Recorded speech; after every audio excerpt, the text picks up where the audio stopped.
มื้อนี้แม่บ้านมีเรื่องเล่าพี่น้องเรื่องเล่านี่บ่ได้เกิดขึ้นอยู่ที่ประเทศลาวแต่ว่าเกิดขึ้นอยู่ที่สหรัฐอเมริกาเฮาเองเนาะเกิดขึ้นอยู่ที่นิวยอร์กเกี่ยวกับเจ้าหน้าที่ไอซ์ได้กักตัว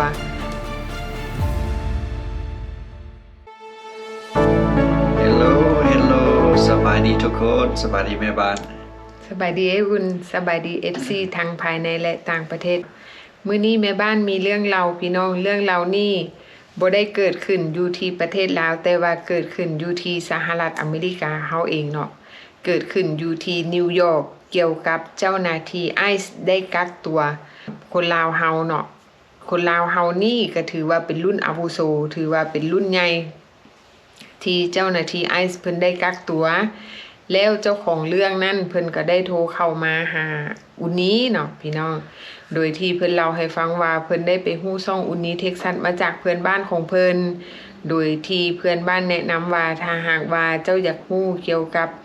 การส่งคนลาวกลับบ้านหรือว่าเกี่ยวกับการเจ้าหน้าที่ไอซ์กักตัวคน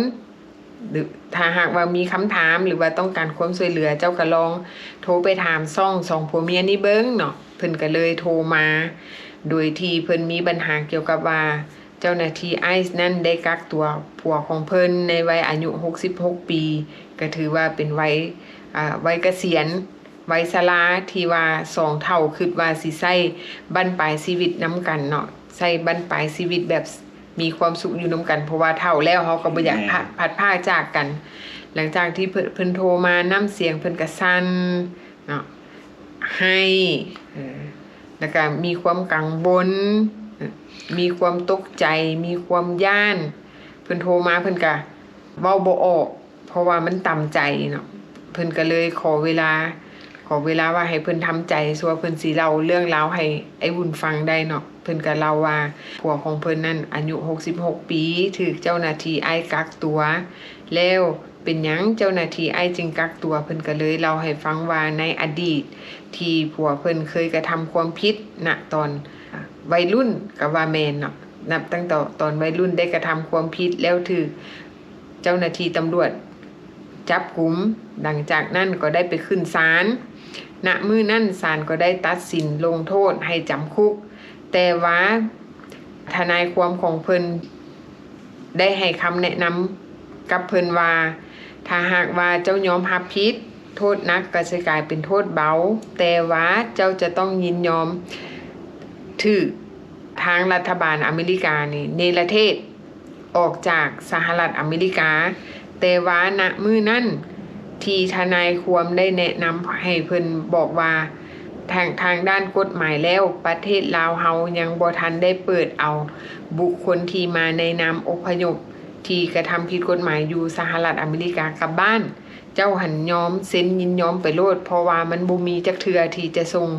ที่จะเนรเทศคนมาในนามอพยพนั่นกลับบ้านเนาะเราก็เลยยินยอมเซ็น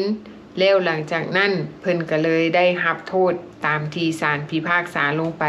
แต่ว่าหลังจากที่เพิ่นรับโทษออกมาแล้วเพิ่นยังอยู่ภายใต้การควบคุมของเจ้าหน้าที่ไอซ์หรือว่าเจ้าหน้าที่กวดคนเข้าเมืองเนาะอยู่ภายใต้เงื่อนไขของ Immigration โดยที่แต่ละปีนั่นเพิ่นต้องได้ไปรายงานตัวว่าเพิ่นเฮ็ดหยังอยู่ไสเพราะว่าณมื้อนั้นเพิ่นได้เซ็นหนังสือลงนามไปแล้วว่าเพิ่นยินยอมที่จะให้ทางสหรัฐอเมริกาในประเทศถ้าหากว่าประเทศลาวเปิดมื้อใดมื้อนั้นเจ้าจะต้องได้กลับบ้านอันนี้แม่นเพิ่นรับรู้แล้วเนาะแต่ก็บ่นึกบ่ฝันว่าฝันร้ายมันสิเกิดขึ้นกับเพิ่นณปัจจุบันนี้ตามที่เมียเพิ่นเล่าว่าในแต่ละปีนั้นเพิ่นก็ได้ไปรายงานตัวทุกปีตามที่ข้อกำหนดของเจ้าหน้าที่กวดคนเข้าเมืองนั่นเพิ่นส่งจดหมายมาแจ้งเตือนบอกว่าโอ้แต่ละปีจะต้องได้ไปรีพอร์ตต้องได้ไปรายงานตัวเพิ่นก็ไปทุกปีแต่ว่าตกมาปีนี้ที่เพิ่นได้ไปรายงานตัวเนาะปีนี้เพิ่นได้ไปรายงาน4ครั้งแรกที่เพิ่นไปรายงานตัวเจ้าหน้าที่ไอซ์ก็ส่งกลับบ้านตามปกติเจ้าหน้าที่ไอซ์ถามเราว่าคันค่อยต้องการเจ้าใช่ค่อยไปนำสอดจับเอาเจ้าบ่หรือว่าเจ้าสิมาเองเราก็เลยตอบเจ้าหน้าที่ว่า เขาสิมาเอง โอเค เจ้าบ่ต้องมานำจับเขาอยู่สถานที่มองใดมองหนึ่ง เนาะ เราบอกเจ้าหน้าที่ไอแบบนั้น แล้วหลังจากนั้นเพิ่นก็ถูกปล่อยตัวกลับบ้านหลังจากนั้นผ่านไป3เดือน เจ้าหน้าที่ก็ส่งจดหมายมาให้เพิ่นได้ไปรายงานตัวเพิ่นก็ไปอีกเนาะครั้งที่2หลังจากเพิ่นไปครั้งที่2เจ้าหน้าที่ไอซ์ก็ได้เข้ามาสอบถาม เกี่ยวกับว่าเจ้ามีพี่น้องอยู่เมืองลาวบ่ นั่นล่ะ แล้วหลังจากนั้นเพิ่นก็สอบถามว่ามีพี่น้องอยู่ลาวบ่บ้านเกิดเมืองนอนของเจ้าอยู่ไสเพิ่นก็ตอบไปตามที่เจ้าหน้าที่สอบถามเนาะอันสุดท้ายที่เจ้าหน้าที่ถามว่าเจ้าอยู่บ้านใดชื่อถนนแม่นหยังเพิ่นก็จื้อบ่ได้เพราะว่าคนสมัยก่อนเนาะชื่อถนนมันบ่มีมันบ่คือปัจจุบันนี้ว่ามันมีชื่อถนนบางเทื่อเฮาอยู่ตามชนบทเฮาเกิดอยู่แถวชนบทบางเทื่อชื่อถนนหนทางเขาเจ้าก็ยังบ่ทันได้ตั้งก็มี มีแต่คุมบ้านซื่อๆเนาะ แม่นมีแต่คุมบ้านนั่นบ้านนี่แต่ว่าชื่อถนนบ่มีขนาดณปัจจุบันนี้อยู่ตามเขตชนบทยังบ่ได้มีชื่อถนนมีแต่ชื่อหมู่บ้านซื่อๆเนาะแต่ว่าชื่อถนนบ่มี สำหรับเจ้าหน้าที่ไอซ์เราบ่เข้าใจ เราคิดว่าเฮาตัวเป็นตัวเราเฮาอยู่ในสมองของเจ้าสิคือเปรียบเทียบใส่อยู่อเมริกานะถนนนั่นนัมเบอร์อันท่านั้นอยู่เมืองใดรัฐใดบ่แม่นแต่ว่าสำหรับลาวเฮามีแต่บอกว่าอยู่คุมนั้นคุมนี้เนาะเมืองนั้นเมืองนี้ตำรวจก็เลยแบบว่าหงุดหงิดบ่พอใจคิดว่าเราหันเป็นตัวเราตัวเจ้าหน้าที่เราก็บ่หยังหลายแล้วเราก็ส่งกลับบ้านมื้อนั้นก็ได้ถือว่าก็โชคดีไปเป็นรอบที่2เนาะหลังจากกลับบ้านไปแล้ว1เดือนอีก1เดือนต่อมาเนาะเจ้าหน้าที่ก็ได้ส่งหนังสือมาหาอีกเพื่อให้ไปรายงานตัวเป็นครั้งที่3เพิ่นก็ไปหลังจากไปครั้งที่3ก็ส่งกลับบ้านบัดนี้ครั้งล่าสุดบัดนี้ครั้งที่4ครั้งสุดท้ายก็คือไปรายงานตัวตอนเดือน9โดยที่ตอนเดือน9นี่เพิ่นไปรายงานตัวเพิ่นก็ไปแบบพร้อมด้วยครอบครัวมีเมียมีลูกไปนำหลังจากเพิ่นเข้าไปรายงานตัวแล้วทางผู้เป็นเมียก็มีความกังวลใจเนาะว่าโอ้ไปฮอบนี่คือไปดนแท้ได้นั่งท่าดนประมาณ3ชั่วโมงหลังจาก3ชั่วโมงผ่านไปที่เพิ่นได้ไปนั่งท่าอยู่บนห้องรอท่าเนาะเจ้าหน้าที่ไอซ์ก็ย่างออกมาบอกว่าจังได๋สอบหาเมียเราเราก็เมียเราก็ไปหาเจ้าหน้าที่ไอซ์เนาะแล้วก็เจ้าหน้าที่ไอซ์แล้วก็ถามเราว่าเดี๋ยวนี้จะมีเงินอยู่ในกระเป๋ามีเท่าไหร่ทางธรรมดาเราก็บ่ได้เอาเงินไปหลายเนาะบางเทื่อติดกระเป๋าไป$10 แต่บางมื้อนั้นเรามีเงินติดกระเป๋าไป$400ก็เลยตำรวจก็บอกว่าโอเคเอาไปให้เราเสียไปให้ผัวเราอยู่ทางไหนแล้วก็จกให้ตำรวจก็นับเพื่อความแน่ใจเนาะเอาครบ$400แล้วก็พาเมียเราย่างเข้าไปในห้องน้อยนึงแล้วก็เห็นผัวเราเนาะตอนนั้นนุ่งเครื่องยังบ่ได้เปลี่ยนเครื่องมันยังดอกในเครื่องที่เราใส่สุดธรรมดาแม่นแล้วที่เราไปเสนอตัวยังบ่ได้เปลี่ยนถ่ายเครื่องอย่างเทื่อแล้วก็มีแล้วก็ว่า say goodbye ลากันในตอนนั้นล่ะโดยที่แบบว่าบ่ได้ตั้งใจเลยเนาะโดยบ่นึกบ่ฝันว่ามื้อนั้นเป็นมื้อสุดท้ายในการไปเสนอตัวแล้วเจ้าหน้าที่ไอซ์จะกักตัวไว้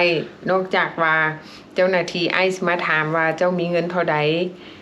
แล้วเพิ่นก็ยืนเงินให้เจ้าหน้าที่ไอซ์แล้วเพิ่นก็ยังบอกต่อเจ้าหน้าที่ไอซ์ว่าโอ้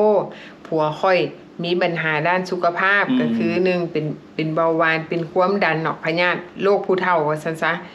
แล้วเจ้าหน้าที่ไอตอบว่าเจ้าบ่ต้องเป็นห่วงเกี่ยวกับเรื่องปัญหาสุขภาพหลังจากนั้นเราก็ถือว่ามื้อนั้นแม่นทุกคนก็กลับบ้านเนาะถือว่ามื้อนั้นแม่นแยกย้ายกันกลับบ้านพบหน้ามื้อสุดท้ายเนาะกับผัวเราแม่นและหลังจากกลับบ้านมาแล้วเรียบร้อยแล้วบัดนี้ผัวเพิ่นเจ้าหน้าทางอยู่ศูนย์กักตัว detention center เนาะเขาเจ้าก็อนุญาตให้ผัวเพิ่นสามารถโทรกลับคืนมาหาครอบครัวได้โดยที่ว่าผัวเพิ่นเล่าให้ฟังว่าจังได๋เ พิ่นใช้โทรศัพท์อยู่ในบูธมันมีโทรศัพท์ต้องอยู่ของบ่กักขังบ่ได้ใส่เซลโฟนโทรศัพท์ส่วนตัวเพราะว่าเครื่องทุกสิ่งทุกอย่างเครื่องของส่วนตัวของเราเพิ่นเล่าว่ามันมีล็อกเกอร์ไว้เป็นกระเป๋าเครื่องส่วนตัวของเราล่ะแล้วก็ถ่ายเครื่องที่แบบคนคุกว่าซั่นๆเนาะว่าแบบมันสุดคนนักโทษเพิ่นก็เล่าสู่เมียเพิ่นฟังว่าอยู่ในห้องแต่ละห้องระหว่างมีระหว่าง80คนมีระหว่าง 3-4 ห้องแหละที่อยู่แบบอยู่ในศูนย์อยู่นอนแบบนอนห้องเดียวกันวันนั้นเราก็ว่าคือเข้าไปอาบน้ำอาบในทูแก้วทูหยังนี่ก็ว่าแชมพูกันมีน้อยเดียวแล้วก็มีทูแก้วทูบรัชมันก็มีอันนี้น้อยๆมีแต่พอปิดแล้วปิดเดียวเท่านั้นใส่เทื่อเดียวคันบ่พอมันก็มีมองขายแม่นมองขายเครื่องใส่ของสอยเนาะมีห้านขายเครื่องอยู่ในห้านแต่ว่าเขาก็ต้องมีเงินเนาะเพราะฉะนั้นเราตำรวจถามเอาเงินเนาะเพื่อไว้ให้เพิ่นใช้จ่ายอยู่ในบ่อนศูนย์กักขังแม่นมันจะมีห้านอาหารมีห้านขายเครื่องอยู่ในห้านถ้าหากว่าผู้ใดมีเงินก็ถือว่ามีความสะดวกในการใช้จ่ายอยู่ในห้านอยากได้หยังก็ซื้อเอาแต่ว่าคนทางนอกบ่สามารถเอาเครื่องอยู่ทางนอกเข้าไปให้ได้เพราะว่าเพื่อความปลอดภัยเรื่องอาหารเพิ่นก็บริการ3คาบต่อมื้อเช้าสวยแลงคันเฮาจะกินเพิ่มเฮาก็ไปออเดอร์เอาก็เงินไปซื้อออเดอร์มีอาหารให้เฮาขายบ่แม่นมาชีนได้เขาเจ้ามีแบบมีห้านอาหารอยู่ทางในมีอาหารทางใดก็นี่ก็สะดวกไปแนวนึงอันนี้ก็บ่ได้เก่งแต่ละบ่อนแต่ detention center แต่ละบ่อนคือสิบ่คือกันแต่อันนี้เฮาฮู้คนแรกที่มาเล่าให้เฮาฟังแต่มองอื่นเฮาก็บ่ฮู้เนาะถือว่าบ่อนนี้บ่เข่งขันเนาะถือว่าบ่อนนี้มีความสะดวกสบายแต่ว่าคนที่เข้าไปอยู่ในหันต้องเปลี่ยนสุดให้คือกันเบิดแบบว่าคล้ายๆแบบว่าเขาเจ้าปฏิบัติตัวให้คือกันคือนักโทษคล้ายๆคือนักโทษแต่ว่าก็ยังสามารถมีความสะดวกสบายสามารถย่างออกกำลังกายได้อยู่ในหันแต่ว่าเขาจะเพิ่นก็ย่างออกไปทางนอกได้แบบแต่ว่าอยู่ในขอบเขตที่เขาเจ้ากำหนดไว้ก็ถือว่าสะดวกสบายอยู่บ่อนใดเขาเจ้าบ่ได้ใส่บ่ได้ใส่โซ่ใส่แขนใส่ขาอยู่ในนั้นก็จะบ่ได้ใส่โซ่ใส่แขนถือว่าเขาเจ้าปล่อยเป็นอิสระและอีกอย่างนึงเพิ่นก็บอกเมียเราว่าเราสิเอามาไว้นี่หยังระหว่าง90มื้อเจ้าหน้าที่บอกว่าเขาเจ้ากักตัวไว้ภายใน90มื้อถ้าหากว่าทางรัฐบาลลาวเปิดรับเอาเนาะเรื่องเอกสารถ้าหากว่าทางเมืองลาวเปิดเขาก็จะส่งผู้เป็นผัวกลับไปยังประเทศต้นทางก็คือกลับไปยังประเทศลาวถ้าหากว่าภายใน90มื้อบ่ได้ยินข่าวจากทางรัฐบาลลาวว่าจะเปิดว่าเรานี่มีสื่อที่จะไปทางไปประเทศลาวหรือบ่เขาเจ้าจะปล่อยตัวกลับบ้านว่าซั่นแม่นคันผู้ใดถูกไปเคสแบบนี้นะว่ามีพี่น้องอยู่ลาวว่าเฮาสิกลับลาวโลดเฮาเป็นคนลาวต้องกลับลาวว่ามีพี่มีน้องโลดคันว่าบ่มีพี่มีน้องอาจมันสิสาได้พี่น้องบางเทื่ออาจเพิ่นสิส่งไปท้องอื่นบ่เฮาก็บ่ฮู้เพราะว่าผู้นี้บ่มีพี่มีน้องจังซี่ตามที่ความเข้าใจเนาะที่คนอันนี้เว้าเฉพาะบางคนอันนี้แต่ละคนแต่ละกรณีก็บ่คือกันแต่ละเคสบ่คือกันตามที่เฮาได้ยินมาหลายๆเคสที่เวลาเฮาถูกเจ้าหน้าที่กักตัวอยู่ในศูนย์กักตัวเนาะเขาเจ้าจะมาถามมาสอบถามเฮาหรือว่ามาอินเทอร์วิวเฮาเนาะว่าเฮามีพี่น้องอยู่เมืองลาวบ่อยู่บ้านใดแขวงใดเมืองใดมาถามประวัติเฮาว่าเฮาอยู่ไสแล้วก็มีพี่น้องอยู่เมืองลาวบ่อันนี้เฮาก็แนะนำว่าคันว่ามีก็บอกเขาเจ้าโลดว่ามีเพราะว่าตามที่ความเข้าใจย่านว่าอันนี้ความเข้าใจเด้อพี่น้องย่านว่าเขาเจ้าจะคัดแยกว่าเอาคนบ่มีพี่น้องเอาไว้น้ำหลังคนที่มีพี่น้องเอาไปก่อนนะอันนี้เป็นตามความเข้าใจอันนี้เพิ่นก็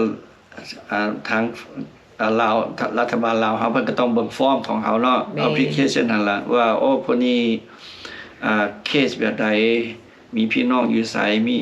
เพิ่นก็ติดต่อหาพี่น้องก็จะไว้ได้คือกันแม่นเพราะฉะนั้น คันรัฐบาลลาวรับแล้วปึ๊บมันก็ต้องได้ออก travel document หนังสือเนาะแม่นเอ่อเพราะว่าอย่างเพราะว่าเจ้าหน้าที่เขาเจ้ามาสอบถามข้อมูลแล้วเรียบร้อยเขาเจ้าก็ยืนไปยังสถานทูตลาวหลังจากสถานทูตลาวอยู่วอชิงตันดีซีรับเรื่องและเพิ่นก็ส่งเรื่องราวนั้นกลับไปยังกระทรวงการต่างประเทศเพื่อว่าเขาเจ้าจะแจ้งแล้วก็ออกหนังสือเดินทางให้เกี่ยมเอกสารเดินทางให้แล้วก็เจ้าก็จะกำหนดว่า